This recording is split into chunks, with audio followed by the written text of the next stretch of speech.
ನನ್ನ ಹೆಸರು ಸುಮಾ. ನಾನು ನನ್ನ 4 ವರ್ಷದ ಮಗಳನ್ನು ಸ್ಕೂಲಿಗೆ ಅಡ್ಮಿಷನ್ ಮಾಡಿಸಿದ್ದೆ. ಅವಳು ಸ್ಕೂಲಿಂದ ಬಂದು ನನ್ನನ್ನು ನೋಡಿ ಹೇಳಿದಳು, ಅಮ್ಮ, ಇವತ್ತು ನನ್ನನ್ನು ಕರೆದುಕೊಂಡು ಬರಲು ಪಪ್ಪ ಬಂದಿದ್ದರು.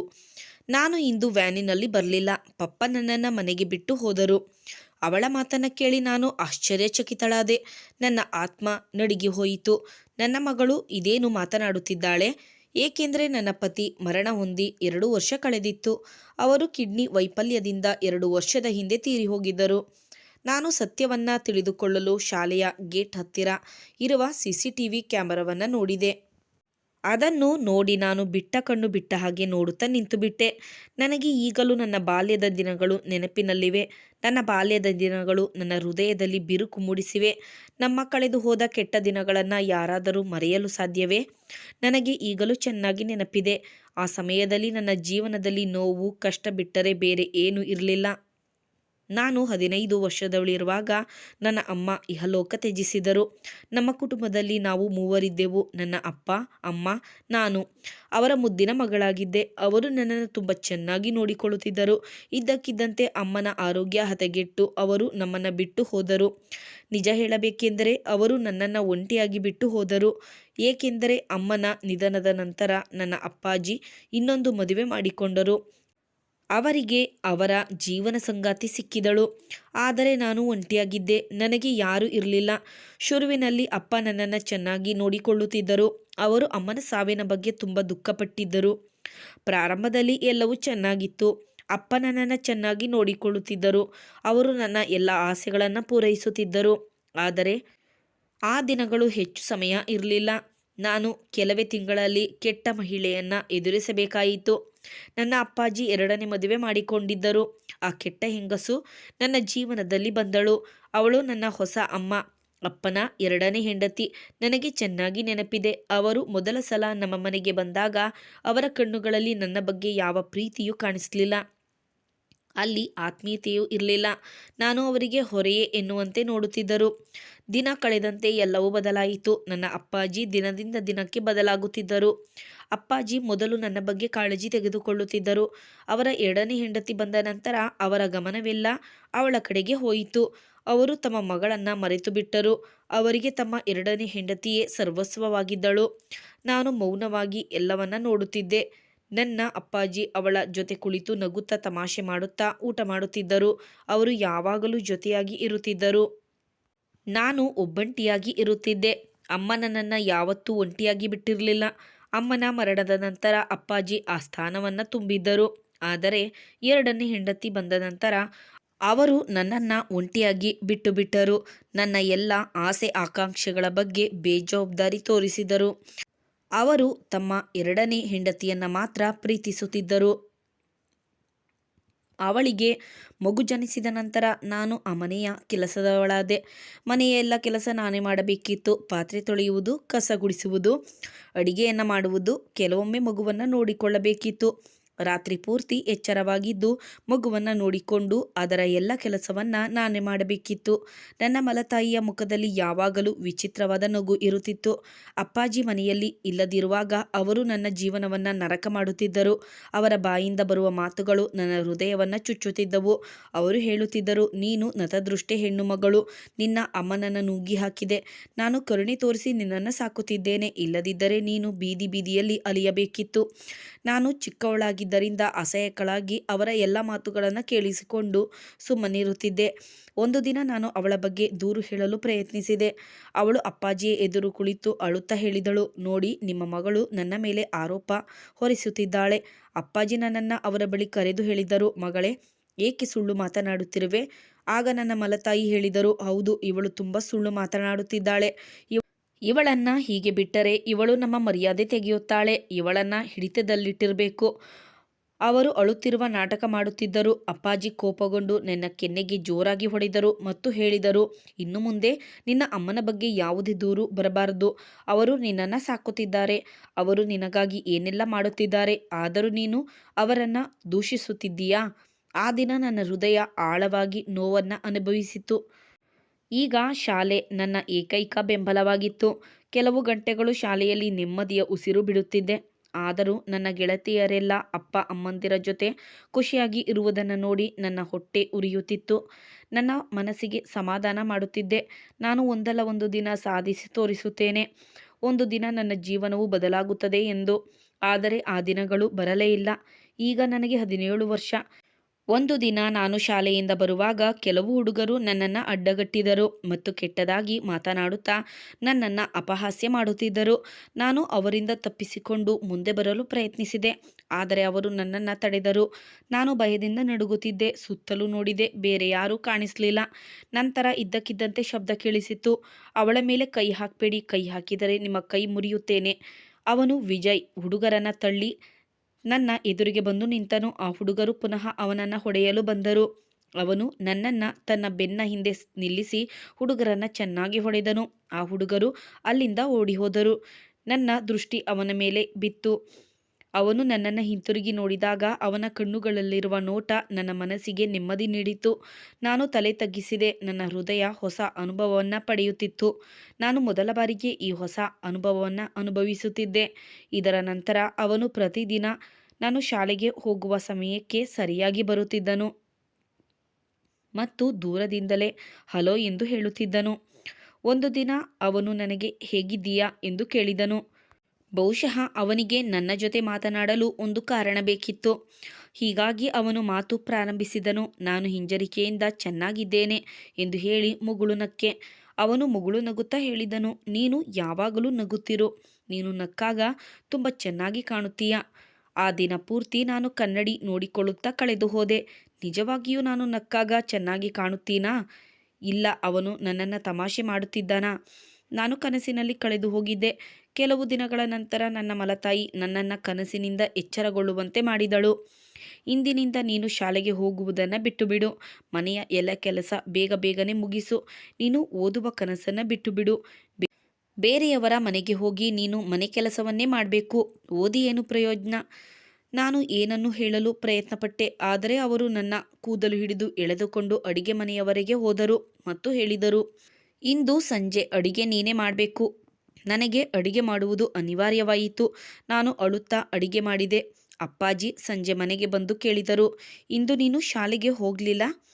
ನನ್ನ ಬಾಯಿಂದ ಶಬ್ದ ಹೊರಬಂದಿರಲಿಲ್ಲ. ಆಗಲೇ ಮಲ್ತಾಯಿ ಹೇಳಿದರು, ನಿಮ್ಮ ಮಗಳು ಬೀದಿಯಲ್ಲಿ ಸುತ್ತುತ್ತಿದ್ದಳು. ನಾನು ಇವಳನ್ನು ಹಿಡಿದು ಮನೆಗೆ ಕರೆದುಕೊಂಡು ಬಂದಿದ್ದೇನೆ. ಅಪ್ಪಾಜಿ ನನ್ನನ್ನು ದುರುಗುಟ್ಟಿ ನೋಡಿದರು. ಅವರು ನನ್ನ ಯಾವ ಮಾತನ್ನು ಕೇಳಲಿಲ್ಲ. ತಮ್ಮ ಹೆಂಡತಿಯ ಮಾತಿನಲ್ಲಿ ವಿಶ್ವಾಸವಿಟ್ಟರು. ಅವರು ನನ್ನ ಕೂದಲು ಹಿಡಿದು ಎಳೆಯುತ್ತಾ ಹೇಳಿದರು, ನೀನು ನನ್ನ ಮಗಳು, ನಾಚಿಕೆ ಬಿಟ್ಟು ಬೀದಿಯಲ್ಲಿ ಸುತ್ತುತ್ತಿದ್ದೀಯಾ?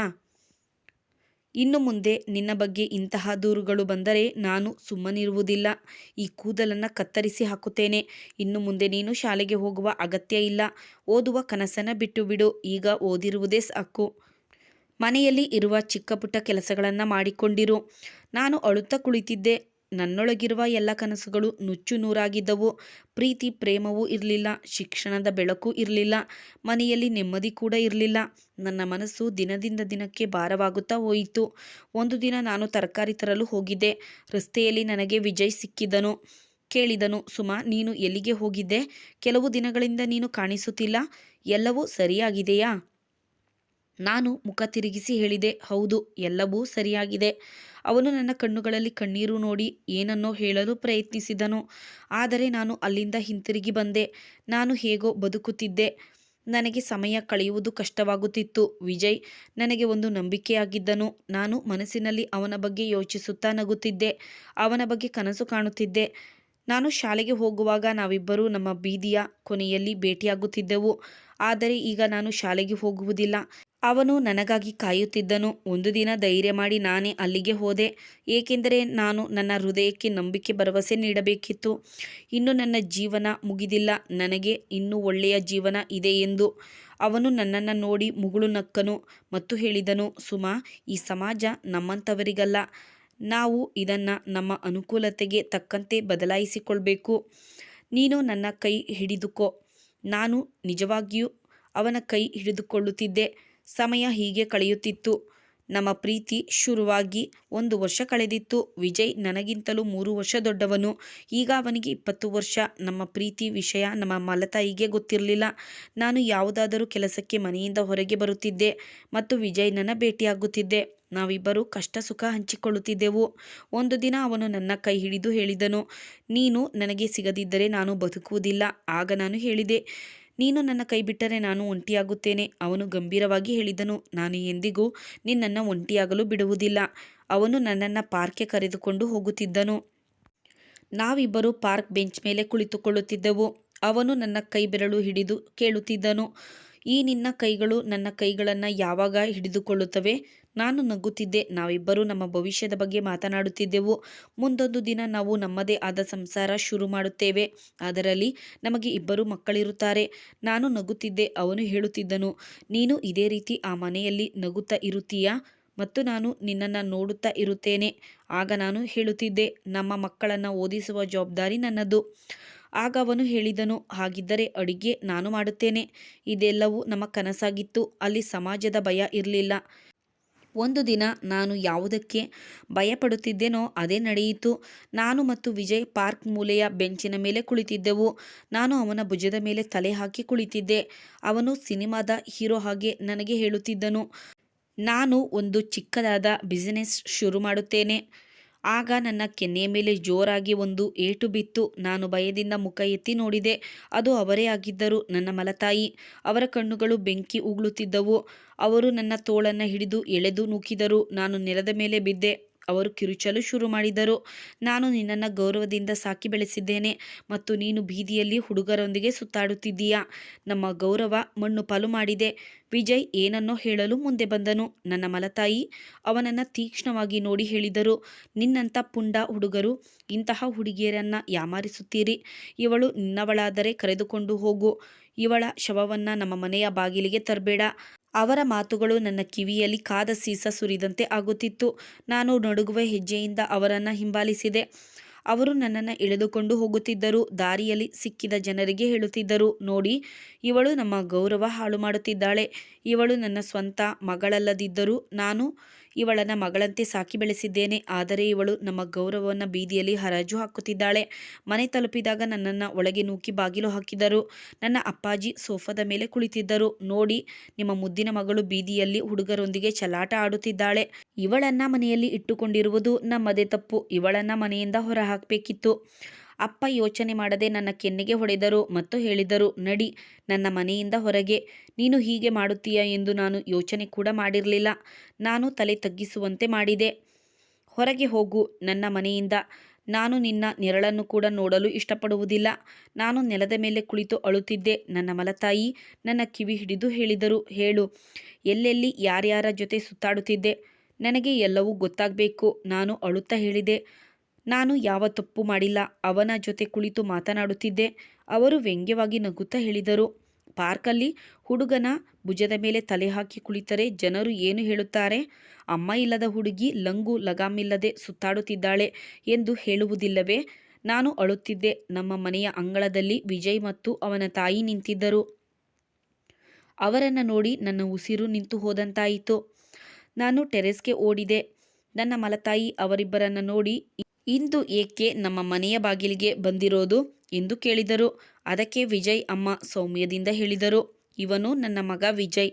ನಾನು ಇವನ ಮದುವೆ ನಿಮ್ಮ ಮಗಳೊಂದಿಗೆ ಮಾಡಬೇಕು ಎಂದುಕೊಂಡಿದ್ದೇನೆ.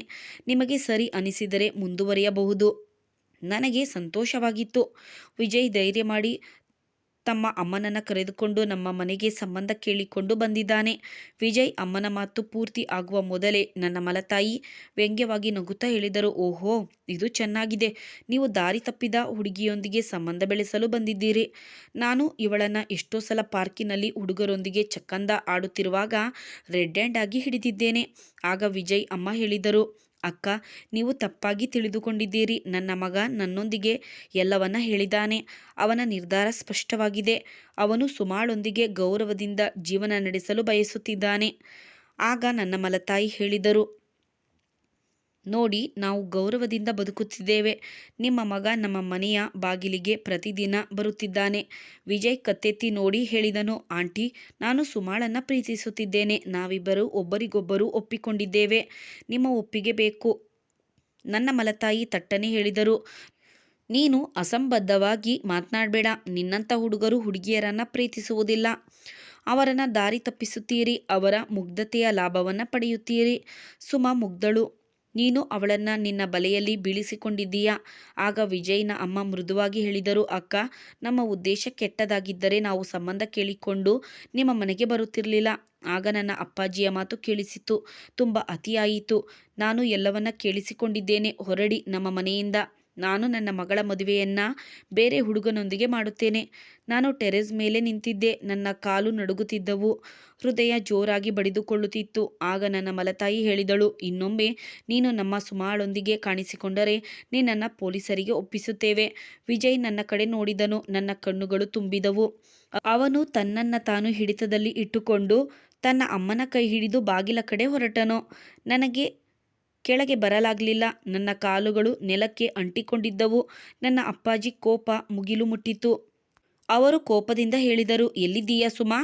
ನನ್ನ ಎದುರು ಬಾ. ನಾನು ಗಾಬರಿಯಿಂದ ಕೆಳಗೆ ಓಡಿ ಬಂದೆ. ನಾನು ಹೇಳಿದೆ, ಅಪ್ಪಾಜಿ, ನನ್ನ ಮಾತು ಕೇಳಿ. ನಾನು ಯಾವ ತಪ್ಪು ಮಾಡಿಲ್ಲ. ಅವರು ನನ್ನನ್ನು ನೋಡುತ್ತಿದ್ದಂತೆ ನನ್ನ ಕೆನ್ನೆಗೆ ಜೋರಾಗಿ ಹೊಡೆದರು. ನನ್ನ ಮಲತಾಯಿ ಹೇಳಿದರು, ನೀನು ನಮ್ಮ ಗೌರವವನ್ನು ಮಣ್ಣು ಪಾಲು ಮಾಡಿದೆ. ವಠಾರದಲ್ಲಿ ನಾವು ತಲೆ ತಗ್ಗಿಸುವಂತೆ ಮಾಡಿದೆ. ನಾವು ನಿನಗೆ ಏನು ಕಡಿಮೆ ಮಾಡಿದ್ದೇವೆ? ನೀನು ಹುಡುಗರೊಂದಿಗೆ ಸುತ್ತಾಡಲು. ನಾನು ಕಣ್ಣುಗಳಲ್ಲಿ ನೀರು ತುಂಬಿಕೊಂಡು ಹೇಳಿದೆ, ಅಪ್ಪಾಜಿಯವರೇ ಸಂಬಂಧ ಬೆಳೆಸಲು ಬಂದಿದ್ದರು. ಅವನು ಗೌರವದಿಂದ ನನ್ನ ಕೈ ಹಿಡಿಯಲು ಬಂದಿದ್ದನು. ನನ್ನ ಮಲತಾಯಿ ಕಿರುಚಲು ಶುರು ಮಾಡಿದಳು. ಸುಮಾ, ನಾಚಿಕೆ ಇಲ್ಲದವಳ ಹಾಗೆ ಮಾತನಾಡಬೇಡ.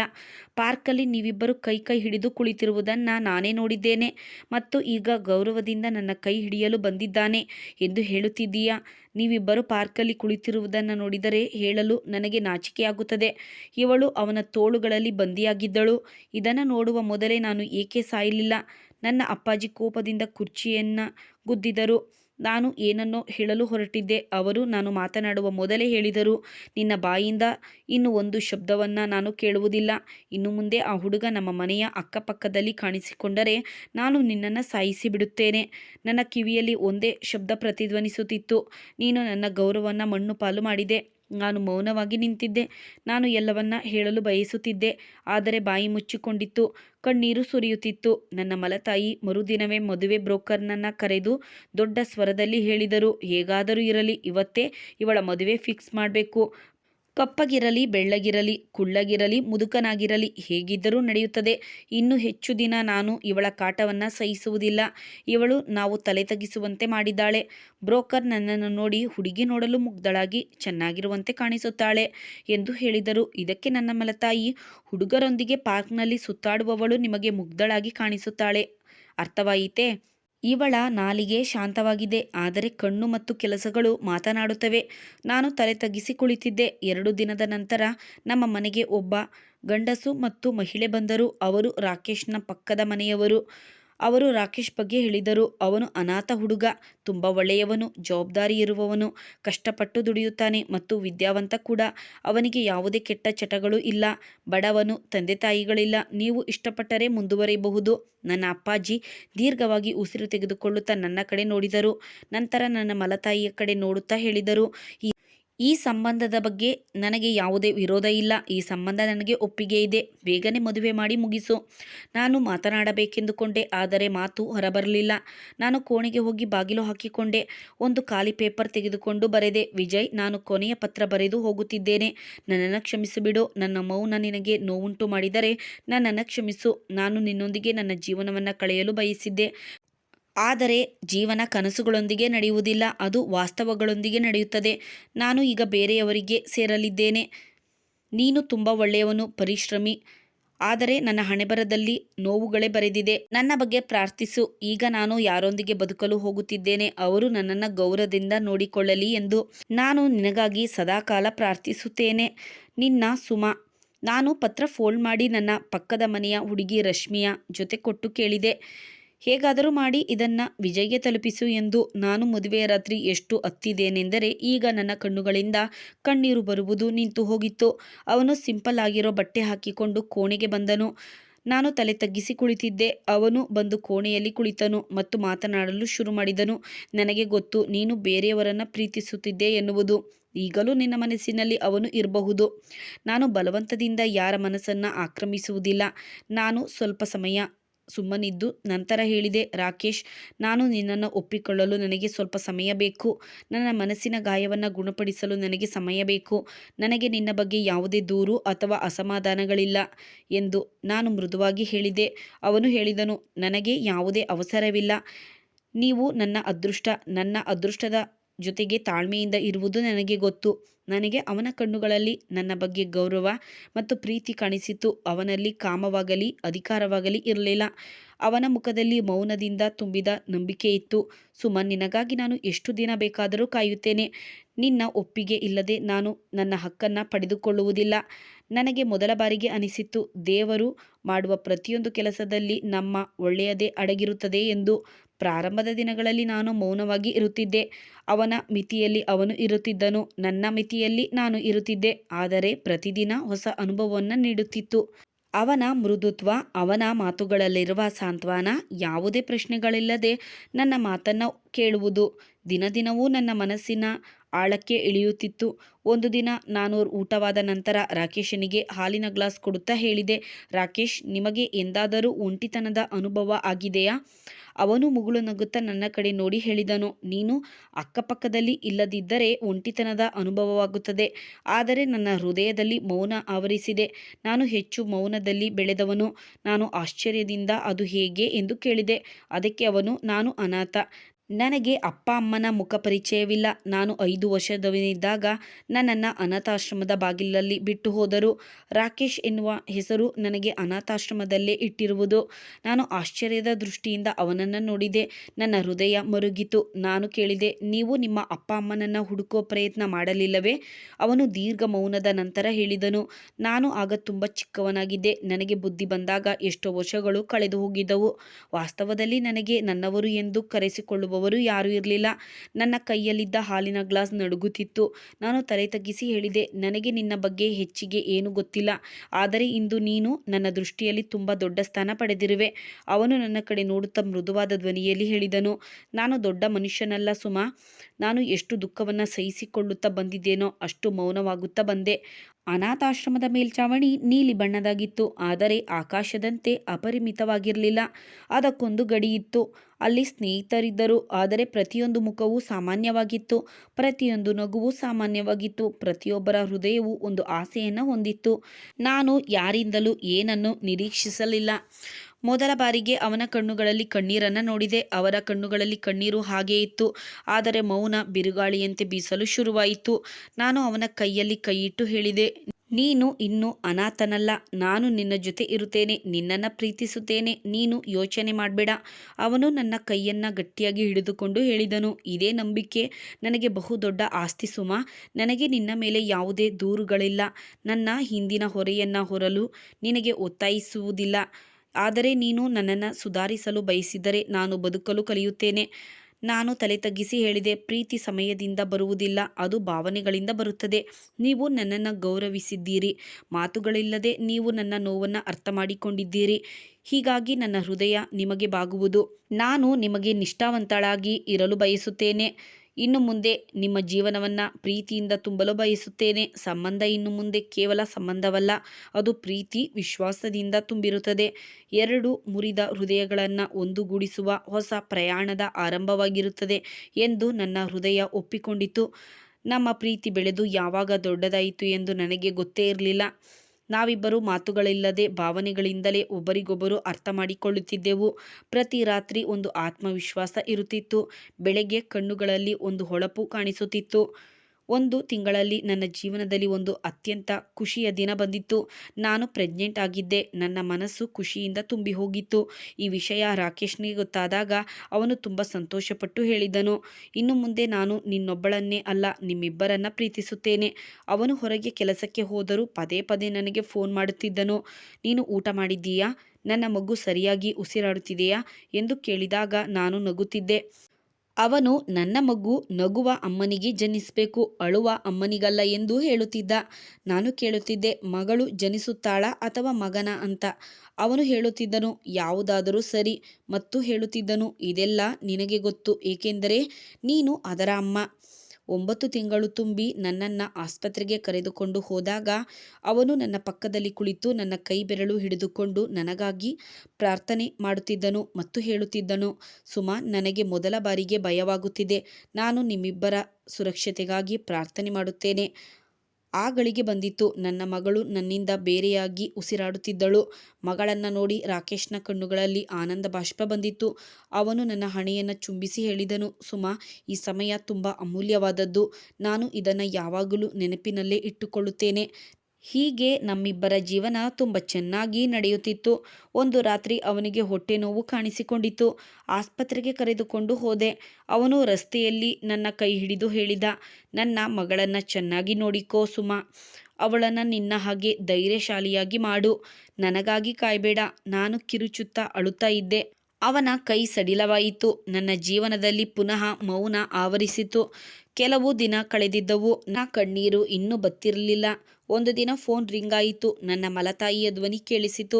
ನಾನು ಕೇಳಲ್ಪಟ್ಟಿದ್ದೇನೆ, ನಿನ್ನ ಗಂಡ ಮರಣ ಹೊಂದಿದ್ದಾನೆ. ನೀನು ಪುನಃ ತವರು ಮನೆಗೆ ಬರುವ ಕನಸು ಕಾಣಬೇಡ. ನಾವು ನಮ್ಮ ಜವಾಬ್ದಾರಿಯನ್ನು ಪೂರ್ತಿ ಮಾಡಿದ್ದೇವೆ. ಈಗ ನೀನುಂಟು, ನಿನ್ನ ಮಗಳುಂಟು ಎಂದು. ನಮಗೆ ಮುಖ ತೋರಿಸಬೇಡ. ನಾನು ಮನಸ್ಸಿನಲ್ಲಿ ಯೋಚಿಸಿದೆ, ನಾನು ಅಲ್ಲಿಗೇಕೆ ಹೋಗಲಿ? ನೋವು ಅವಮಾನ ಬಿಟ್ಟು ಅಲ್ಲಿ ನನಗಾಗಿ ಏನಿದೆ? ನಾನು ಮಗಳನ್ನು ಅಪ್ಪಿಕೊಂಡು ಯೋಚಿಸುತ್ತಿದ್ದೆ, ನನ್ನ ಜೀವನ ಎಲ್ಲಿಗೆ ಹೋಗಿ ತಲುಪುತ್ತದೆಯೋ ಎಂದು. ಆದರೆ ಮನಸ್ಸಿನಲ್ಲಿ ಒಂದು ದೃಢ ನಿರ್ಧಾರ ಇತ್ತು. ನಾನು ರಾಕೇಶ್ನ ಮಗಳನ್ನು ಯಾರ ಎದುರು ತಲೆ ತಗ್ಗಿಸುವಂತೆ ಮಾಡುವುದಿಲ್ಲ. ತಲೆ ಎತ್ತಿ ಕಣ್ಣಲ್ಲಿ ಕಣ್ಣಿಟ್ಟು ಮಾತನಾಡುವಂತೆ ಬೆಳೆಸುತ್ತೇನೆ ಎಂದು. ಮೊದಮೊದಲು ನನಗೆ ಏನು ಮಾಡಬೇಕೆಂದು ಗೊತ್ತಾಗ್ತಿರಲಿಲ್ಲ.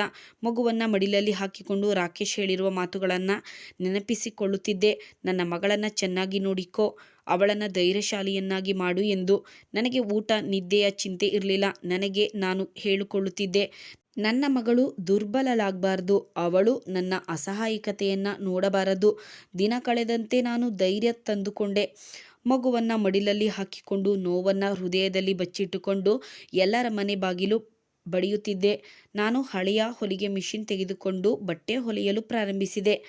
ನೆರೆಹೊರೆಯ ಎಲ್ಲ ಹೆಂಗಸರಿಗೆ ನಿಮ್ಮ ಮಕ್ಕಳ ಬಟ್ಟೆ ಹೊಲಿಯಲು ಕೊಡುವಂತೆ ಕೇಳಿಕೊಳ್ಳುತ್ತಿದ್ದೆ.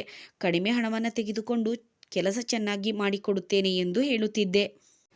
ಪ್ರಾರಂಭದಲ್ಲಿ ಒಂದಿಬ್ಬರು ಹೆಂಗಸರು ಬರುತ್ತಿದ್ದರು. ಒಬ್ಬರು ಸ್ಯಾರಿ, ಪೆಟಿಕೋಟ್, ಇನ್ನೊಬ್ಬರು ದುಪ್ಪಟ್ಟ, ಇನ್ನೊಬ್ಬರು ಬ್ಲೌಸ್ ಹೊಲಿಯಲು ಕೊಟ್ಟರು. ಹೀಗೆ ದಿನದಿಂದ ದಿನಕ್ಕೆ ನನ್ನ ಕಸ್ಟಮರ್ ಸಂಖ್ಯೆ ಹೆಚ್ಚಾಗುತ್ತಾ ಹೋಯಿತು. ಕೆಲವರು, ಸುಮಾ, ನೀವು ತುಂಬ ಚೆನ್ನಾಗಿ ಹೊಲಿಯುತ್ತೀರಿ ಎಂದು ಹೇಳುತ್ತಿದ್ದರು. ನಾನು ಮುಗುಳು ನಕ್ಕು ಮೌನವಾಗಿ ನನ್ನ ಕೆಲಸ ಮಾಡುತ್ತಿದ್ದೆ. ನನಗೆ ದಿನಗಳು ಕಳೆಯುವುದೇ ಗೊತ್ತಾಗ್ತಿರಲಿಲ್ಲ. ನನ್ನ ಮಗಳನ್ನು ಧೈರ್ಯಶಾಲಿಯಾಗಿ ಬೆಳೆಸಬೇಕು ಎನ್ನುವ ಕನಸಿನಲ್ಲಿ 4 ವರ್ಷ ಕಳೆದು ಹೋಗಿದ್ದವು. ನಾನು ಸ್ನೇಹಾಳ ಅಡ್ಮಿಷನ್ ಹತ್ತಿರದ ಸ್ಕೂಲ್ನಲ್ಲಿ ಮಾಡಿಸಿದೆ. ಅಡ್ಮಿಷನ್ ಫಾರ್ಮ್ನಲ್ಲಿ ಸ್ನೇಹಾಳ ತಂದೆಯ ಹೆಸರು ಬರೆಯುವಾಗ ನನ್ನ ಕೈ ಕಂಪಿಸುತ್ತಿತ್ತು. ನಾನು ಕಣ್ಣೀರು ಒರೆಸಿಕೊಂಡು ಫಾರ್ಮ್ ಭರ್ತಿ ಮಾಡಿ ಅಡ್ಮಿಷನ್ ಮಾಡಿಸಿ ಬರುವಾಗ ನನ್ನ ಮಗಳು, ಅಮ್ಮ, ನಾನು ಇನ್ನು ಮುಂದೆ ದಿನ ಶಾಲೆಗೆ ಹೋಗಬೇಕಲ್ಲವೇ ಎಂದು ಕೇಳಿದಳು. ನಾನು ಅವಳ ಗಲ್ಲ ಹಿಡಿದು ಹೇಳಿದೆ, ಹೌದು, ನೀನು ಇನ್ನು ಮುಂದೆ ದಿನ ಶಾಲೆಗೆ ಹೋಗಿ ಚೆನ್ನಾಗಿ ಓದು ಬರಹ ಕಲಿಯಬೇಕು. ಅವಳು ಕೇಳಿದಳು, ಅಮ್ಮ, ನಾನು ದೊಡ್ಡವಳಾದ ಮೇಲೆ ನಿಮ್ಮ ಹಾಗೆ ಕೆಲಸ ಮಾಡಬೇಕೇ? ನಾನು ಅವಳಿಗೆ ಪ್ರೀತಿಯಿಂದ ಹೇಳಿದೆ, ಇಲ್ಲ ಮಗಳೇ, ನೀನು ನನಗಿಂತ ಎತ್ತರಕ್ಕೆ ಬೆಳೆಯಬೇಕು. ನೀನು ನನ್ನ ಹಾಗೆ ಬಟ್ಟೆ ಹೊಲಿಯುವುದಿಲ್ಲ. ನೀನು ಪೆನ್ನು ಹಿಡಿದು ಉನ್ನತ ಶಿಕ್ಷಣವನ್ನು ಪಡೆಯಬೇಕು. ಮೊದಲ ದಿನ ನಾನು ಕ್ಲಾಸಿನ ಹೊರಗೆ ನಿಂತಿದ್ದೆ. ಅವಳ ಕೊನೆಯ ಕ್ಲಾಸ್ ಮುಗಿದು ಅವಳು ಹೊರ ಬಂದಾಗ ಅವಳ ಮುಖದಲ್ಲಿ ಸಂತೋಷದ ಹೊಳಪಿತ್ತು. ಅವಳು, ಅಮ್ಮ, ಇಂದು ನನಗೆ ಟೀಚರ್ ಸ್ಟಾರ್ ಕೊಟ್ಟರು ಮತ್ತು ಸ್ನೇಹ ತುಂಬ ಬುದ್ಧಿವಂತೆ ಎಂದು ಹೇಳಿದರು ಎಂದಳು. ರಾತ್ರಿ ಅವಳು ಪುಸ್ತಕ ಹಿಡಿದು ಕುಳಿತು ಹೇಳುತ್ತಿದ್ದಳು, ಅಮ್ಮ, ನನಗೆ ಇದನ್ನು ಹೇಳಿಕೊಡು ಎನ್ನುತ್ತಿದ್ದಳು. ನಾನು ಎಷ್ಟೇ ಸುಸ್ತಾದರೂ ಅವಳ ಮಾತಿನಿಂದ ನನಗೆ ಹುರುಪು ಬರುತ್ತಿತ್ತು. ಪ್ರತಿದಿನ ನಾನು ಅವಳನ್ನು ರೆಡಿ ಮಾಡಿ ಶಾಲೆಗೆ ಕಳಿಸಿ ನಾನು ಬಟ್ಟೆ ಹೊಲಿಯಲು ಕುಳಿತುಕೊಳ್ಳುತ್ತಿದ್ದೆ. ಅವಳು ಸಾಯಂಕಾಲ ಮನೆಗೆ ಬಂದು ಶಾಲೆಯಲ್ಲಿ ನಡೆದ ಎಲ್ಲ ಘಟನೆಗಳ ವಿವರ ನನಗೆ ಹೇಳುತ್ತಿದ್ದಳು. ಆ ದಿನ ಅವಳು ಶಾಲೆಯಿಂದ ಬಂದಾಗ ಅವಳ ಮುಖದಲ್ಲಿ ಆನಂದ ನಗು ಇತ್ತು. ಅವಳು ಶೂ ತೆಗೆದು ನನ್ನ ಹತ್ತಿರ ಬಂದು ಕುಳಿತುಕೊಂಡಳು. ನಾನು ಮಿಷಿನ್ ಬಂದ್ ಮಾಡಿ ಕೇಳಿದೆ, ಏನು ವಿಷಯ ಮಗಳೇ, ಈ ದಿನ ನೀನು ಯಾಕೆ ಇಷ್ಟೊಂದು ಸಂತೋಷವಾಗಿದ್ದೀಯಾ? ಅವಳು ಮೆಲ್ಲನೆ ಹೇಳಿದಳು, ಅಮ್ಮ, ನಿನಗೆ ಗೊತ್ತಾ, ಇಂದು ಪಪ್ಪ ನನ್ನನ್ನು ನೋಡಲು ಬಂದಿದ್ದರು. ನಾನು ಆಶ್ಚರ್ಯಗೊಂಡು ಕೇಳಿದೆ, ನೀನು ಏನು ಹೇಳುತ್ತಿದ್ದೀಯಾ? ಹೌದು ಹೌದು ಮಮ್ಮಿ, ಪಪ್ಪ ಬಂದಿದ್ದರು. ಅವಳು ಮುಗ್ಧವಾಗಿ ಹೇಳಿದಳು. ಪಪ್ಪ ಶಾಲೆಯ ಗೇಟ್ ಹತ್ತಿರ ನಿಂತಿದ್ದರು. ಶಾಲೆ ಬಿಟ್ಟ ನಂತರ ಅವರು ನನ್ನ ಸ್ನೇಹ ಮಗಳೇ ಬಾ ಇಲ್ಲಿ ಎಂದು ಕರೆದರು. ನಂತರ ನನಗೆ ಹೇಳಿದರು, ಮಗಳೇ ನೀನು ತುಂಬ ದೊಡ್ಡವಳಾಗಿದ್ದೀಯಾ, ನಿನಗೆ ಡ್ರಾಯಿಂಗ್ ಮಾಡಲು ಬರುತ್ತದೆಯಾ? ನಾನು ಇಲ್ಲ, ನನಗೆ ಬರುವುದಿಲ್ಲ ಎಂದು ಹೇಳಿದೆ. ಅದಕ್ಕೆ ಅವರು ನಾನು ಕಲಿಸಿಕೊಡುತ್ತೇನೆ ಎಂದು ಹೇಳಿದರು. ನಾನು ಹೇಳಿದೆ, ಮಮ್ಮಿ ಬೇಜಾರು ಮಾಡಿಕೊಳ್ಳುತ್ತಾರೆ. ಅದಕ್ಕೆ ಅವರು, ಇಲ್ಲ ಮಗಳೇ, ನೀನು ನಿನ್ನ ಮಮ್ಮಿಗೆ ಹೇಳಬೇಡ, ಇದು ನಮ್ಮಿಬ್ಬರ ಸೀಕ್ರೆಟ್. ಮಗಳ ಮಾತನ್ನು ಕೇಳಿ ನಾನು ಗಾಬರಿಯಾಗಿ ಅವಳನ್ನು ಹಿಡಿದುಕೊಂಡು ಕೇಳಿದೆ, ಅವರು ನಿನ್ನನ್ನು ಮುಟ್ಟಲಿಲ್ಲ ತಾನೇ? ಅದಕ್ಕೆ ಅವಳು ನಗುತ್ತಾ, ಇಲ್ಲ ಮಮ್ಮಿ, ಅವರು ನನ್ನ ಜೊತೆ ಮಾತನಾಡಿದರು ಅಷ್ಟೇ. ಸ್ವಲ್ಪ ಸಮಯ ಮಾತನಾಡಿ ನನ್ನನ್ನು ಕರೆದುಕೊಂಡು ಮನೆಗೆ ಬಂದರು ಎಂದಳು. ನಾನು ತುಂಬ ಗಾಬರಿಯಾಗಿದ್ದೆ. ಆ ದಿನ ಪೂರ್ತಿ ನಾನು ಚಡಪಡಿಸುತ್ತಿದ್ದೆ. ಮರುದಿನ ಬೆಳಗ್ಗೆ ನಾನು ಸ್ನೇಹಾಳೊಂದಿಗೆ ಶಾಲೆಗೆ ಹೋದೆ ಮತ್ತು ಗೇಟ್ ಹತ್ತಿರ ನಿಂತಿದ್ದ ಕಾವಲುಗಾರನ ಹತ್ತಿರ ಕೇಳಿದೆ, ಇಲ್ಲಿ ಯಾರಾದರೂ ಅಪರಿಚಿತ ವ್ಯಕ್ತಿಗಳು ಬಂದು ಮಕ್ಕಳೊಂದಿಗೆ ಮಾತನಾಡುತ್ತಾರೆಯೇ? ಅವರು, ಇಲ್ಲ ಮೇಡಮ್, ಆ ರೀತಿ ಯಾರೂ ಬರುವುದಿಲ್ಲ. ಎಲ್ಲ ಹುಡುಗರ ಪೇರೆಂಟ್ಸ್ ಮಕ್ಕಳನ್ನು ಕರೆದುಕೊಂಡು ಹೋಗಲು ಬರುತ್ತಾರೆ. ನೀವು ಯಾರ ಬಗ್ಗೆ ಮಾತನಾಡುತ್ತಿದ್ದೀರಿ ಎಂದು ಕೇಳಿದರು. ನಾನು ಅವರ ಪ್ರಶ್ನೆಗೆ ಯಾವ ಉತ್ತರವನ್ನು ಕೊಡಲಿಲ್ಲ. ನೇರವಾಗಿ ಹೆಡ್ ಮಾಸ್ಟರ್ ಕೋಣೆಗೆ ಹೋಗಿ ಹೇಳಿದೆ, ಸರ್, ನಾನು ಸ್ನೇಹಾಳ ಅಮ್ಮ, ನಿಮ್ಮ ಹತ್ತಿರ ಒಂದು ಮುಖ್ಯವಾದ ವಿಷಯ ಮಾತನಾಡಬೇಕು. ನಾನು ಗೇಟ್ ಹತ್ತಿರದ CCTV ಕ್ಯಾಮೆರಾ ಫುಟೇಜ್ ನೋಡಬಹುದೇ ಎಂದು ಕೇಳಿದೆ. ಅವರು ಆಶ್ಚರ್ಯದಿಂದ ನನ್ನನ್ನು ನೋಡುತ್ತಾ ಹೇಳಿದರು, ಯಾಕೆ, ಏನಾಯಿತು ಮೇಡಮ್? ನಿಮ್ಮ ತೊಂದರೆಯ ಬಗ್ಗೆ ನಾನು ಕೇಳಬಹುದೇ ಎಂದು ಕೇಳಿದರು. ನಾನು ದೀರ್ಘವಾದ ಉಸಿರು ತೆಗೆದುಕೊಂಡು ಹೇಳಿದೆ, ನನ್ನ ಮಗಳು ಹೇಳುತ್ತಿದ್ದಾಳೆ, ಅವಳ ಮರಣ ಹೊಂದಿರುವ ಅಪ್ಪ ಅವಳನ್ನು ನೋಡಲು ಬರುತ್ತಾರಂತೆ. ಹೆಡ್ ಮಾಸ್ಟರ್ ಆಶ್ಚರ್ಯದಿಂದ, ಸತ್ತಿರುವ ಅಪ್ಪ ಎಂದು ಕೇಳಿದರು. ನಾನು ಹೇಳಿದೆ, ಹೌದು, ನನ್ನ ಗಂಡ 2 ವರ್ಷದ ಹಿಂದೆ ತೀರಿಕೊಂಡಿದ್ದಾರೆ. ಮತ್ತೆ ಯಾರೋ ಅಪರಿಚಿತ ವ್ಯಕ್ತಿ ನನ್ನ ಮಗಳನ್ನು ನಾನು ನಿನ್ನ ಅಪ್ಪ ಎಂದು ಹೇಳಿ ಮಾತನಾಡಿಸಲು ಬರುತ್ತಾರಂತೆ. ನಾನು ಅವರು ಯಾರೆಂದು ತಿಳಿದುಕೊಳ್ಬೇಕು. ಅವರು ಸ್ಟಾಫನ್ನು ಕರೆದು ನಿನ್ನೆ CCTV ಫುಟೇಜ್ ತೋರಿಸಲು ಹೇಳಿದರು. CCTV ನೋಡಿದಾಗ ಅದರಲ್ಲಿ ಸ್ನೇಹ ನಡೆದು ಬರುತ್ತಿರುವುದು ಕಾಣಿಸುತ್ತಿತ್ತು. ಗೇಟ್ ಹೊರಗೆ ಒಬ್ಬ ಪುರುಷ ನಿಂತಿದ್ದನು. ಅವನನ್ನು ನೋಡಿದಾಗ ನನ್ನ ಉಸಿರೇ ನಿಂತು ಹೋದಂತಾಯಿತು. ಬಿಟ್ಟ ಕಣ್ಣು ಬಿಟ್ಟ ಹಾಗೆ ನೋಡುತ್ತಾ ನಿಂತಿದ್ದೆ. ಅವರು ಬೇರೆ ಯಾರೂ ಅಲ್ಲ, ವಿಜಯ್. ಅದೇ ಕಣ್ಣು, ಅದೇ ಮುಖ, ಸ್ವಲ್ಪವೂ ಬದಲಾವಣೆ ಇಲ್ಲ. ಅವನು ನನ್ನ ಮಗಳ ಜೊತೆ ಏನನ್ನೋ ಮಾತನಾಡುತ್ತಾ ನಗುತ್ತಿದ್ದನು. ಸ್ವಲ್ಪ ಸಮಯದ ನಂತರ ಅವರಿಬ್ಬರು ಬೈಕ್ನಲ್ಲಿ ಕುಳಿತು ಹೊರಟರು. ಮರುದಿನ ನಾನು ಶಾಲೆ ಬಿಡುವ ಮೊದಲೇ ಅಲ್ಲಿಗೆ ತಲುಪಿದೆ. ನಾನು ಗೇಟ್ ಒಳಗೆ ನಿಂತಿದ್ದೆ. ಶಾಲೆ ಬಿಡುವ ಸಮಯವಾಯಿತು. ಮಕ್ಕಳು ಹೊರಗೆ ಬರುತ್ತಿದ್ದರು. ನಂತರ ಅವನು ಬಂದನು. ಗೇಟ್ನಿಂದ ಸ್ವಲ್ಪ ದೂರ ನಿಂತಿದ್ದನು. ಸ್ನೇಹ ಗೇಟಿಂದ ಹೊರಬರುತ್ತಿದ್ದಂತೆ ಅವನು ಅವಳ ಹತ್ತಿರ ಬಂದನು. ಅವನು ಸ್ನೇಹಾಳನ್ನು ಕೂಗಿದನು, ಸ್ನೇಹ ಮಗಳೇ. ಅವಳು ಒಂದು ಕ್ಷಣ ನಿಂತು ಮುಂದಕ್ಕೆ ಹೋದಳು. ಅವರಿಗೆ ನಾನು ಬಂದಿರುವುದು ಗೊತ್ತಿರಲಿಲ್ಲ. ಜೋರಾದ ಧ್ವನಿಯಲ್ಲಿ ಹೇಳಿದೆ, ನನ್ನ ಮಗಳಿಗೆ ಏನು ಕಲಿಸುತ್ತಿದ್ದೀರಿ? ಸುಳ್ಳು ಸುಳ್ಳು ಮಾತನಾಡಲು. ಅವನು ಶಾಕ್ ಆಗಿ ಹಿಂತಿರುಗಿ ನೋಡಿದನು. ಅವನ ಕಣ್ಣುಗಳಲ್ಲಿ ಆಶ್ಚರ್ಯ ಇತ್ತು. ಸುಮಾ, ನೀನಿಲ್ಲಿ? ಅವನ ಹತ್ತಿರ ಹೋದೆ. ಸ್ನೇಹ ನನ್ನ ಧ್ವನಿ ಕೇಳಿ ಹೆದರಿಕೊಂಡಳು. ನನ್ನ ಮಗಳನ್ನು ಅವನಿಂದ ದೂರವಿಡುವ ಪ್ರಯತ್ನ ಮಾಡಿದೆ. ಆದರೆ ಸ್ನೇಹಾಳ ಹಠ ಮತ್ತು ರಿಕ್ವೆಸ್ಟ್ನಿಂದಾಗಿ ಅವನು ಆಗಾಗ ಸ್ಕೂಲ್ ಹತ್ತಿರ ಬರುವುದರಿಂದ ನನಗೆ ಕಿರಿಕಿರಿ ಆಗುತ್ತಿತ್ತು. ಒಂದು ದಿನ ನನಗೆ ನಾನೇ ಹೇಳಿಕೊಂಡೆ, ಅವನು ಎಷ್ಟು ದಿನ ಸ್ನೇಹಾಳನ್ನು ನೋಡಲು ಬರುತ್ತಾನೆ, ಒಂದಲ್ಲ ಒಂದು ದಿನ ಅವನೇ ಸುಮ್ಮನಾಗುತ್ತಾನೆ ಎಂದು. ನಾನು ಸುಮ್ಮನಾದೆ. ಆದರೆ ವಿಜಯ್ ಸುಮ್ಮನಾಗಲಿಲ್ಲ. ಅವನು ಪ್ರತಿದಿನ ಶಾಲೆ ಹತ್ತಿರ ಬರುತ್ತಿದ್ದನು. ಸ್ನೇಹಾಳಿಗಾಗಿ ಪೆನ್ಸಿಲ್, ಚಾಕ್ಲೇಟ್, ಪುಸ್ತಕಗಳನ್ನು ತೆಗೆದುಕೊಂಡು ಬರುತ್ತಿದ್ದನು. ಸ್ನೇಹ ತನ್ನನ್ನು ಪ್ರೀತಿಸುವವರು ಇನ್ನೊಬ್ಬರು ಸಿಕ್ಕಿದ್ದಾರೆ ಎಂದು ತುಂಬ ಖುಷಿಯಾಗಿರುತ್ತಿದ್ದಳು. ಅವನು ಅವಳ ಮುಗ್ಧ ಪ್ರಶ್ನೆಗಳಿಗೆ ಸಮಾಧಾನದಿಂದ, ಪ್ರೀತಿಯಿಂದ ಉತ್ತರಿಸುತ್ತಿದ್ದನು. ಒಂದು ದಿನ ಸ್ನೇಹ ಹೇಳಿದಳು, ಮಮ್ಮಿ, ನೀವು ಒಪ್ಪಿಕೊಂಡರೆ ಪಪ್ಪ ನಮ್ಮನ್ನ ಐಸ್ ಕ್ರೀಮ್ ತಿನ್ನಲು ಕರೆದುಕೊಂಡು ಹೋಗುತ್ತಾರಂತೆ. ಒಂದು ಕ್ಷಣ ನನ್ನ ಮಗಳ ಕಣ್ಣುಗಳನ್ನು ನೋಡಿದೆ. ಅವಳ ಕಣ್ಣುಗಳಲ್ಲಿ ಖುಷಿ ಕಾಣಿಸುತ್ತಿತ್ತು. ನಾನು ನನ್ನ ಮಗಳ ಖುಷಿಯನ್ನ ನೋಡಿ ಸರಿ ಎಂದು ಹೇಳಿದೆ. ನಾವು ಮೂವರು ಪಾರ್ಕಿನಲ್ಲಿ ಒಂದು ಬೆಂಚ್ ಮೇಲೆ ಕುಳಿತಿದ್ದೆವು. ಸ್ನೇಹಾಳ ಕೈಗಳಲ್ಲಿ ಅವಳ ಫೇವರೇಟ್ ಐಸ್ ಕ್ರೀಮ್ ಇತ್ತು. ಅವಳು ಅದನ್ನು ತಿನ್ನುತ್ತಾ ಕೈ ಮೇಲೆ ಬೀಳಿಸಿಕೊಂಡಳು. ಅವನು ಅವಳ ಕೈಯನ್ನ ಕರವಸ್ತ್ರದಿಂದ ಒರೆಸಿದನು. ನಂತರ ಅವನು ನನ್ನ ಕಡೆ ನೋಡುತ್ತಿದ್ದನು. ಅವನ ಕಣ್ಣುಗಳಲ್ಲಿ ಪ್ರಶ್ನೆ ಇತ್ತು. ನಾನು ಮುಖವನ್ನು ಬೇರೆಡೆಗೆ ತಿರುಗಿಸಿದೆ. ಅವನು ಮೃದುವಾಗಿ, ಸುಮಾ, ನಾನು ನಿನ್ನೊಂದಿಗೆ ಮಾತನಾಡಲು ಬಯಸಿದ್ದೇನೆ ಎಂದನು. ನಾನು ಸ್ನೇಹಾಳ ಮುಂದೆ ಅವಳನ್ನು ಗೊಂದಲಕ್ಕೆ ಈಡು ಮಾಡುವ ಯಾವ ಪ್ರಶ್ನೆಯನ್ನು ಕೇಳಬೇಡ ಎಂದು ಹೇಳಿದೆ.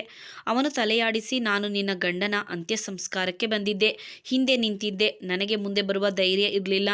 ದೂರದಿಂದಲೇ ನಿನ್ನ ಮುಖವನ್ನು ನೋಡಿದೆ. ನಿನ್ನ ಮುಖದಲ್ಲಿ ಒಂದು ರೀತಿಯ ಶಾಂತಿ ಇತ್ತು. ನೀನು ಅದನ್ನು ತುಂಬ ಕಷ್ಟಗಳನ್ನು ಅನುಭವಿಸಿ ಪಡೆದುಕೊಂಡಿದ್ದೀಯಾ ಅನಿಸುತ್ತಿತ್ತು. ನಾನು ನಿನ್ನ ಗಂಡನಾಗಲು ಸಾಧ್ಯವಾಗಲಿಲ್ಲ, ನಿನ್ನ ಜೀವನದ ಭಾಗವಾಗಲು ಸಾಧ್ಯವಾಗಲಿಲ್ಲ ಎಂದನು. ನಾನು ಆಶ್ಚರ್ಯದಿಂದ ವಿಜಯನನ್ನು ನೋಡಿ ಹೇಳಿದೆ, ನಿನಗೆ ನನ್ನ ಜೀವನದಲ್ಲಿ ಇನ್ನೊಮ್ಮೆ ಬರುವ ಕಲ್ಪನೆ ಇದೆಯಾ? ಪುನಃ ನನ್ನ ಜೀವನದಲ್ಲಿ ಬರುವುದರಿಂದ ನನ್ನ ಜೀವನದಲ್ಲಿ ಎಷ್ಟು ಗೊಂದಲ ಉಂಟಾಗುತ್ತದೆ ಎನ್ನುವುದು ನಿನಗೆ ಗೊತ್ತಿದೆಯಾ? ಸ್ನೇಹ ಈಗಾಗಲೇ ನಿನ್ನನ್ನು ಅಪ್ಪ ಎಂದು ಪ್ರೀತಿಸಲು ಶುರು ಮಾಡಿದ್ದಾಳೆ. ನೀನು ನಮ್ಮಿಂದ ಯಾವಾಗ ದೂರವಾಗುವೆ? ಅವನು ತಕ್ಷಣವೇ ಹೇಳಿದನು, ನಾನು ದೂರವಾಗಲು ಬಂದಿಲ್ಲ ಸುಮಾ. ನಿಮ್ಮ ಜೊತೆ ಇರಲು ಬಂದಿದ್ದೇನೆ. ನಿಮ್ಮನ್ನ ಮತ್ತು ನಿಮ್ಮ ಮಗಳನ್ನು ನೋಡಿಕೊಳ್ಳಲು ಬಂದಿದ್ದೇನೆ. ನಿಮಗಾಗಿ ಮತ್ತು ಸ್ನೇಹಾಳಿಗಾಗಿ, ನನ್ನ ಪ್ರೀತಿಗಾಗಿ. ನಾನು ನಕ್ಕು ಹೇಳಿದೆ, ನನಗಾಗಿ ಏನನ್ನಾದರೂ ಮಾಡುವ ಹಕ್ಕು ನಿಮಗೆ ಯಾವಾಗ ಬಂತು? ನಾನು ನಿನ್ನ ಜೀವನದಿಂದ ದೂರವಾಗಿದ್ದೇನೆ. ಅವನು ಹೇಳಿದನು, ಈಗ ಸಮಯ ಬಹಳಷ್ಟು ಬದಲಾಗಿದೆ. ಆಗ ನಾನು ದುರ್ಬಲನಾಗಿ ಹೇಡಿಯಾಗಿದ್ದೆ, ಸಮಾಜಕ್ಕೆ ಹೆದರುತ್ತಿದ್ದೆ. ಆದರೆ ಈಗ ಯಾವುದೇ ಕಾರಣಕ್ಕೂ ನನಗೆ ಯಾವ ಭಯವೂ ಇಲ್ಲ. ಇದರ ಮಧ್ಯೆ ಸ್ನೇಹ ಕೇಳಿದಳು, ಮಮ್ಮಿ, ನಾವು ಪಪ್ಪನ ಜೊತೆ ದಿನಾಲು ಪಾರ್ಕ್ಗೆ ಬರೋಣವೇ? ನನ್ನ ಮಗಳು ವಿಜಯ್ ನನ್ನ ಪಪ್ಪ ಎಂದೇ ಕರೆಯುತ್ತಿದ್ದಳು, ಏಕೆಂದರೆ ತನ್ನನ್ನು ಪಪ್ಪ ಎಂದು ಕರೆಯುವಂತೆ ಅವನು ಹೇಳಿದ್ದನು. ಮಗಳೇ, ನೀನು ನನ್ನನ್ನು ಪಪ್ಪ ಎಂದು ಕರೆದರೆ ನನಗೆ ತುಂಬ ಸಂತೋಷವಾಗುತ್ತದೆ. ನಾನು ತಟ್ಟನೆ ಹೇಳಿದೆ, ಇದು ಅಷ್ಟೊಂದು ಸುಲಭವಲ್ಲ. ಪ್ರತಿಯೊಂದು ಸಂಬಂಧಕ್ಕೂ ಒಂದು ಮಿತಿ ಇರುತ್ತದೆ, ಸಮಯ ಸಂದರ್ಭ ಇರುತ್ತದೆ, ಒಂದು ಸತ್ಯ ಇರುತ್ತದೆ. ನಾವು ಯಾವುದನ್ನು ತಿರಸ್ಕರಿಸುವಂತಿಲ್ಲ. ವಿಜಯ್ ಹೇಳಿದನು, ಯಾವ ಸತ್ಯ? ಇದರಲ್ಲಿ ನಮ್ಮದೇನು ತಪ್ಪಿದೆ? ನೀನು ತುಂಬ ಕಷ್ಟಪಟ್ಟಿದ್ದೀಯಾ. ಈಗ ನಾನು ನಿನ್ನೊಂದಿಗೆ ಇರುವ ಉದ್ದೇಶದಿಂದ ಬಂದಿದ್ದೇನೆ. ನಾನು ಹೇಳಿದೆ, ಉದ್ದೇಶ ಇಟ್ಟುಕೊಳ್ಳುವುದು ತಪ್ಪಲ್ಲ, ಆದರೆ ಉದ್ದೇಶವನ್ನು ಕಾರ್ಯಗತಗೊಳಿಸುವುದು ಸುಲಭವಲ್ಲ. ಅವನು ಹೇಳಿದನು, ನೀನು ನನ್ನ ಜೊತೆಗಿದ್ದರೆ ನನಗೆ ಎಲ್ಲವೂ ಸುಲಭವಾಗುತ್ತದೆ ಮತ್ತು ನನ್ನಿಂದ ಎಲ್ಲವೂ ಸಾಧ್ಯವಾಗುತ್ತದೆ. ನಾನು ಸ್ನೇಹಾಳನ್ನು ನೋಡಿದೆ. ಅವಳು ಬೆಂಚಿನ ಕೆಳಗೆ ಏನನ್ನೋ ಹುಡುಕುತ್ತಿದ್ದಳು. ನಾನು ಹೇಳಿದೆ, ನನ್ನದೊಂದು ಷರತ್ತು ಇದೆ. ನೀನು ಸ್ನೇಹಾಳ ಜೀವನದಿಂದ ಹಿಂತಿರುಗಿದರೆ ನಾನು ನಿನ್ನನ್ನು ಎಂದಿಗೂ ಕ್ಷಮಿಸುವುದಿಲ್ಲ. ನಾನು ಮತ್ತೆ ಮತ್ತೆ ಅವನ ದೃಷ್ಟಿಯಿಂದ ತಪ್ಪಿಸಿಕೊಂಡು ದೂರ ನೋಡುತ್ತಿದ್ದೆ. ವಿಜಯ್ನ ಪ್ರತಿಯೊಂದು ಮಾತು, ನಡವಳಿಕೆ, ಪ್ರೀತಿ ನನ್ನನ್ನು ಒಂದು ದಿಕ್ಕಿಗೆ ಎಳೆದರೆ ನನ್ನ ಆತ್ಮ ಸಾಕ್ಷಿ ಇನ್ನೊಂದು ದಿಕ್ಕಿಗೆ ಎಳೆಯುತ್ತಿತ್ತು. ಒಂದು ದಿನ ನನಗೆ ನಾನೇ ಕೇಳಿಕೊಂಡೆ, ಇದೆಲ್ಲ ತಪ್ಪೇ ಎಂದು. ನನ್ನ ಆತ್ಮಸಾಕ್ಷಿ ಹೌದು ಎಂದು ಉತ್ತರಿಸುತ್ತಿತ್ತು, ಏಕೆಂದರೆ ನಾನು ಇನ್ನೊಬ್ಬರ ವಿಧವೆ ಹೆಂಡತಿ. ಅವನು ನನ್ನಿಂದ ದೂರವಾಗಿರಬಹುದು, ಆದರೆ ಅವನೊಂದಿಗಿರುವ ನನ್ನ ನಿಷ್ಠೆ ಇನ್ನೂ ಜೀವಂತವಾಗಿದೆ. ಆದರೆ ವಿಜಯ್ನ ಪ್ರೀತಿ ಆ ನಿಷ್ಠೆಯನ್ನು ದಿನದಿಂದ ದಿನಕ್ಕೆ ಕಡಿಮೆ ಮಾಡುತ್ತಿತ್ತು. ಅವನು ನನ್ನಲ್ಲಿ ಮೃದುತ್ವವನ್ನು ತುಂಬುತ್ತಿದ್ದನು, ಅದು ನಾನು ವರ್ಷಗಳಿಂದ ಅನುಭವಿಸಲು ಆಗಿರಲಿಲ್ಲ. ಅವನು ಪ್ರತಿದಿನ ಬಂದು ಬಾಗಿಲು ಬಡಿದು ಹೇಳುತ್ತಿದ್ದನು, ಸುಮಾ, ಸ್ನೇಹಾಳನ್ನು ಹೊರಗೆ ಕರೆದುಕೊಂಡು ಬಾ, ಸುತ್ತಾಡಲು ಹೋಗೋಣ. ಈ ಕಾರಣದಿಂದ ನಾನು ಅವನೊಂದಿಗೆ ಹೋಗುತ್ತಿದ್ದೆ. ಒಂದು ದಿನ ಕೇಳಿದ್ದೆ, ನಿನಗೆ ನನ್ನ ಮೇಲೆ ಸಹಾನುಭೂತಿ ಇದೆಯಾ ಅಥವಾ ಬೇರೆ ಏನಾದರೂ? ಅವನು ಗಂಭೀರವಾಗಿ ಹೇಳಿದನು, ಸುಮಾ, ಸಹಾನುಭೂತಿ ಮಕ್ಕಳಿಗೆ ತೋರಿಸಲಾಗುತ್ತದೆ. ನಾನು ನಿನ್ನೊಂದಿಗೆ ಪ್ರತಿಕ್ಷಣ ಪ್ರತಿದಿನ ಇರಲು ಬಯಸುತ್ತೇನೆ. ನಾನು ಹೇಳುತ್ತಿದ್ದೆ, ಇದೆಲ್ಲ ಸುಲಭವಲ್ಲ ವಿಜಯ್. ನಾನು ಪ್ರತಿದಿನ ನನ್ನ ಗಂಡನ ಆತ್ಮ ಶಾಂತಿಗಾಗಿ ಪ್ರಾರ್ಥಿಸುತ್ತಿದ್ದೇನೆ ಮತ್ತು ಸಂಜೆ ನಿನ್ನೊಂದಿಗೆ ಸುತ್ತಾಡಲು ಬರುತ್ತೇನೆ. ನನಗೆ ಇದೆಲ್ಲ ಸುಲಭದ ವಿಷಯ ಎಂದುಕೊಂಡಿದ್ದೀಯಾ? ಅವನು ಹೇಳಿದನು, ಇದೆಲ್ಲ ನಿನಗೆ ಅನಿವಾರ್ಯವಾಗಿ ಬಲವಂತದಿಂದ ಮಾಡುತ್ತಿದ್ದೀಯಾ? ನಾನು ಸುಮ್ಮನಾದೆ. ಅವನು ನನ್ನ ಕಡೆಗೆ ಕೈ ಬೆರಳು ತೋರಿಸಿ ಹೇಳಿದನು, ನಾನು ನಿನ್ನ ಕೈಯನ್ನು ಮುಟ್ಟಲು ಬಯಸಿರಲಿಲ್ಲ, ಆದರೆ ಪ್ರತಿ ಬಾರಿ ನಿನ್ನ ಪರಿಸ್ಥಿತಿ ನನ್ನನ್ನು ನಿನ್ನ ಕೈ ಮುಟ್ಟುವಂತೆ ಮಾಡುತ್ತಿದೆ. ನಿನ್ನ ಬದುಕಿನೊಂದಿಗೆ ನೀನು ಹೋರಾಡುವ ಅಗತ್ಯ ಇಲ್ಲ. ನಾನು ನಿನ್ನನ್ನು ಶಕ್ತಿಶಾಲಿಯಾಗಿ ಮಾಡುತ್ತೇನೆ. ಆ ರಾತ್ರಿ ಪೂರ್ತಿ ನನಗೆ ನಿದ್ದೆ ಬರಲಿಲ್ಲ. ಮಗ್ಗಲು ಬದಲಾಯಿಸುತ್ತಾ ಮಲಗಿದೆ. ನನ್ನ ಗಂಡನೊಂದಿಗೆ ಕಳೆದ ಪ್ರತಿ ಕ್ಷಣ ನನ್ನ ಕಣ್ಣೆದುರು ಚಲನಚಿತ್ರದಂತೆ ಬರುತ್ತಿತ್ತು. ಜೊತೆಗೆ ವಿಜಯ್ನ ಜೊತೆಗೆ ಕಳೆದ ದಿನಗಳು, ಅವನ ಪ್ರೀತಿ, ಅವನು ನನ್ನ ಮಗಳನ್ನು ಪ್ರೀತಿಸುವ ರೀತಿ ಎಲ್ಲವೂ ಚಲನಚಿತ್ರದ ಭಾಗಗಳಾಗಿದ್ದವು. ಬೆಳಗ್ಗೆ ಎದ್ದು ಕಿಟಕಿಯಿಂದ ಹೊರಗೆ ನೋಡುತ್ತಾ ನನಗೆ ನಾನೇ ಕೇಳಿಕೊಂಡೆ, ನಾನು ದೊಡ್ಡ ಪಾಪ ಮಾಡುತ್ತಿದ್ದೇನಾ? ನಾನು ಇನ್ನೊಮ್ಮೆ ಬದುಕುವ ಹಕ್ಕನ್ನು ನನ್ನಿಂದ ಕಿತ್ತುಕೊಳ್ಳಲಾಗಿದೆಯಾ? ಆಗ ಸ್ನೇಹ ನನ್ನ ಕುತ್ತಿಗೆಗೆ ಜೋತು ಬಿದ್ದು ಹೇಳಿದಳು, ಮಮ್ಮಿ, ಪಪ್ಪ ಹೇಳಿದ್ದಾರೆ ಇಂದು ನಮ್ಮ ಜೊತೆ ಊಟ ಮಾಡುತ್ತಾರಂತೆ. ನೀವು ಒಮ್ಮೆ ಅವರಿಗೆ ಹೇಳಬೇಕು, ಅವರ ಜೊತೆ ಊಟ ಮಾಡುವುದು ನಿಮಗೆ ಇಷ್ಟ ಎಂದು. ನಾನು ಅವಳ ಮುಖ ನೋಡಿದೆ. ಅವಳ ಕಣ್ಣುಗಳಲ್ಲಿ ವರ್ಷಗಳಿಂದ ಕಾಣದ ಒಂದು ಸಂತೋಷ ಇತ್ತು, ಆದರೆ ನನ್ನ ಹೃದಯದಲ್ಲಿ ಒಂದು ಗೊಂದಲ ಇತ್ತು. ಅದು ನಾನು ತಪ್ಪು ಮಾಡುತ್ತಿದ್ದೇನೆ ಎಂದು ಕಿರುಚುತ್ತಿತ್ತು. ನಾನು ಅವಳನ್ನು ಮಡಿಲಲ್ಲಿ ಕೂರಿಸಿಕೊಂಡು ಹೇಳಿದೆ, ಮಗಳೇ, ಒಬ್ಬರ ಖುಷಿಯಲ್ಲಿ ಇನ್ನೊಬ್ಬರ ದುಃಖ ಅಡಗಿದ್ದರೆ ಆ ಖುಷಿ ಸತ್ಯವಾದದ್ದೇ? ಅವಳು ಹೇಳಿದಳು, ಅಮ್ಮ, ಯಾರದ್ದೋ ದುಃಖವನ್ನು ಹಂಚಿಕೊಳ್ಳುವುದರಿಂದ ಮೂವರು ಜನ ಸಂತೋಷ ಮತ್ತೆ ಬರುತ್ತದೆ ಎಂದಾದರೆ ಅದು ನಿಜ ಅಲ್ಲವೇ ಅಮ್ಮ? ನಾನು ಅವಳನ್ನು ಮುದ್ದು ಮಾಡಿದೆ.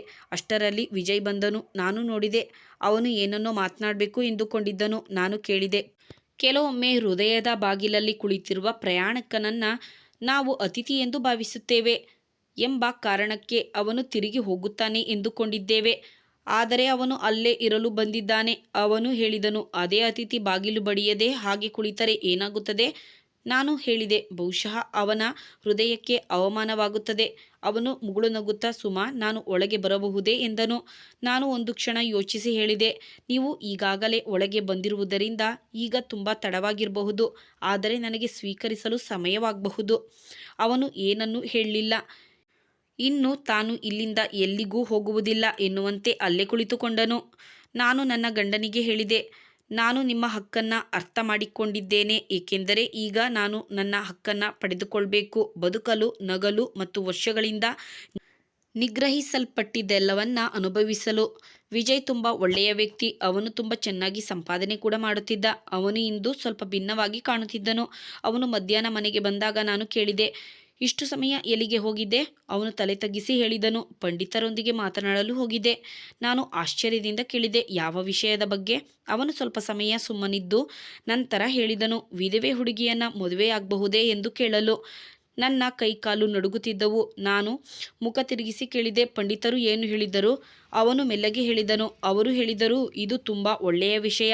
ನೀನು ಅಸಹಾಯಕರಿಗೆ ಸಹಾಯ ಮಾಡಲು ಬಯಸಿದರೆ ಇದಕ್ಕಿಂತ ಪುಣ್ಯದ ಕೆಲಸ ಬೇರೊಂದಿಲ್ಲ. ಒಂಟಿ ಹುಡುಗಿಯಾಗಲಿ ವಿಧವೆಯಾಗಲಿ ಅವಳನ್ನು ರಕ್ಷಿಸಲು ಅಥವಾ ಬೆಂಬಲಿಸಲು ಮದುವೆಗಿಂತ ಒಳ್ಳೆಯ ಮಾರ್ಗ ಇಲ್ಲ. ನಾನು ಸ್ವಲ್ಪ ಸಮಯ ಮೌನವಾಗಿದ್ದೆ. ಹೃದಯದಲ್ಲಿ ಒಂದು ರೀತಿಯ ತಳಮಳ ಇತ್ತು. ವರ್ಷಗಳ ನಂತರ ಯಾವುದೋ ಬಾಗಿಲು ತೆರೆಯುತ್ತಿದೆ ಅನಿಸುತ್ತಿತ್ತು. ಈ ಸಮಯದಲ್ಲಿ ಅಂಗಳದಲ್ಲಿ ಆಟವಾಡುತ್ತಿದ್ದ ಸ್ನೇಹ ಒಳಗೆ ಬಂದು ನನ್ನನ್ನು ಅಪ್ಪಿಕೊಳ್ಳುತ್ತಾ ಹೇಳಿದಳು, ಮಮ್ಮಿ, ನಿನಗೆ ಗೊತ್ತಾ, ನಾನು ನನ್ನ ಪಪ್ಪನನ್ನು ವಾಪಸ್ ಕೊಡು ಎಂದು ದೇವರಲ್ಲಿ ಪ್ರಾರ್ಥಿಸಿದ್ದೆ. ನಾನು ಅವಳ ಕೂದಲನ್ನು ಸರಿ ಮಾಡುತ್ತಿದ್ದೆ. ಅವಳು ಮುಂದುವರಿದು ಹೇಳಿದಳು, ಏಕೆಂದರೆ ಯಾವಾಗಲೂ ನೀವು ಒಬ್ಬರೇ ಇರುತ್ತೀರಿ. ಎಲ್ಲ ಕೆಲಸವನ್ನು ನೀವೊಬ್ಬರೇ ಮಾಡಬೇಕಾಗುತ್ತದೆ. ನಿಮ್ಮ ಜೊತೆ ಪಪ್ಪ ಇದ್ದರೆ ಎಲ್ಲವೂ ಸುಲಭವಾಗುತ್ತದೆ. ನನ್ನ ಕಣ್ಣುಗಳಲ್ಲಿ ನೀರು ಬಂದಿತ್ತು.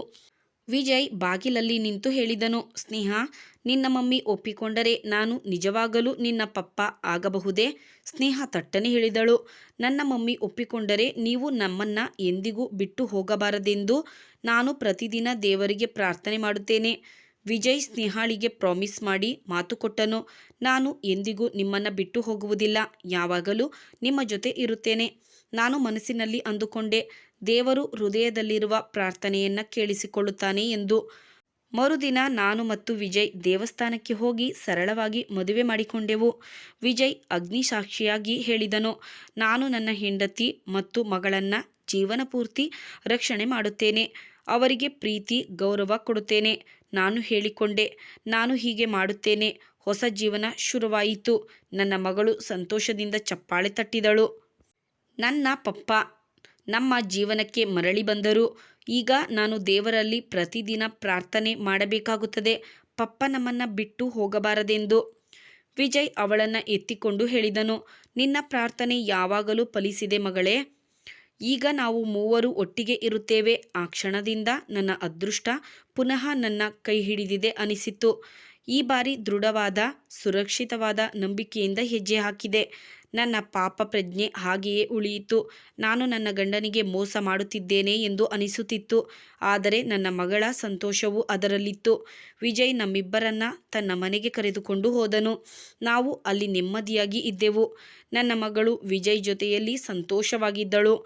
ಅವಳಿಗೆ ತಂದೆಯ ಹೆಸರು ಮತ್ತು ಜೊತೆ ಬೇಕಿತ್ತು. ಅದು ಅವಳಿಗೆ ವಿಜಯ್ನಿಂದ ಸಿಕ್ಕಿತು. ಸ್ನೇಹಿತರೆ, ಕತೆ ನಿಮಗೆ ಇಷ್ಟ ಆಗಿದ್ದಲ್ಲಿ ಕತೆಗೊಂದು ಲೈಕ್ ಕೊಡಿ ಹಾಗೂ ಚಾನಲನ್ನು ಸಬ್ಸ್ಕ್ರೈಬ್ ಮಾಡಿಕೊಳ್ಳಿ. ಈ ಕತೆ ಬಗ್ಗೆ ನಿಮ್ಮ ಅನಿಸಿಕೆಯನ್ನು ಕಮೆಂಟ್ ಬಾಕ್ಸ್ ಮೂಲಕ ತಿಳಿಸಿ. ಕತೆಯನ್ನು ಕೇಳಿದ ತಮಗೆಲ್ಲರಿಗೂ ಧನ್ಯವಾದಗಳು. Thanks for watching.